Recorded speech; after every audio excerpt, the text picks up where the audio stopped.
Assalamualaikum warahmatullahi wabarakatuh. Selamat sore, perkenalkan nama saya Eka. Saya mau bertanya kepada Bapak pemateri.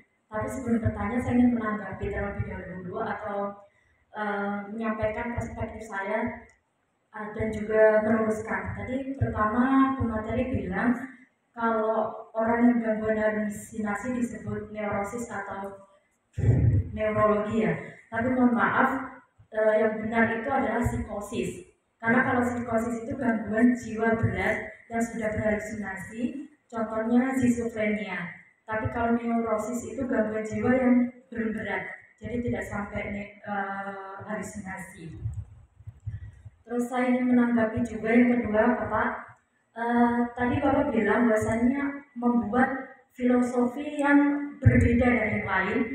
Bapak menyontohkan yaitu manusia itu harus tidak setara.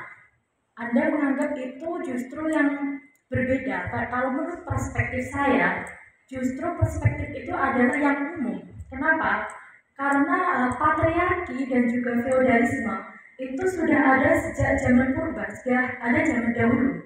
Dan para filsafat, para ahli filsafat dan feminis itu hadir untuk mendobrak, untuk membuat sebuah perspektif baru yang dulu justru ditantang atau dilarang oleh masyarakat, karena masyarakat pada umumnya dari dogma dan juga budaya itu meyakini manusia itu harus tidak setara.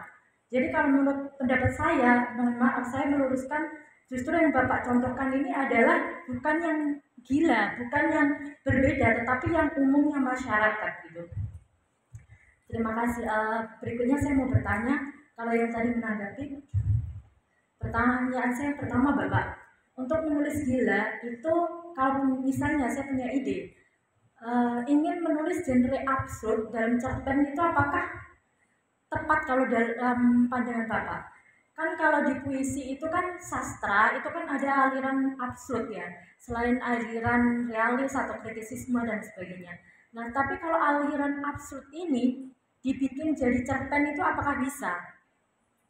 Itu pertanyaan saya yang pertama. Pertanyaan yang kedua adalah dulu saya zaman pernah ikut kampus fiksi di Fapres, dikatakan bahwasanya ending itu tidak boleh yang bisa ditebak. Contohnya misalnya mati, menikah dan sebagainya itu tertebak. Nah, ending itu harus justru yang tidak bisa ditebak, bahkan menggantung. Nah, kalau menggantung itu kan kalau misal kata kita nonton film kan seolah-olah ada episode baru.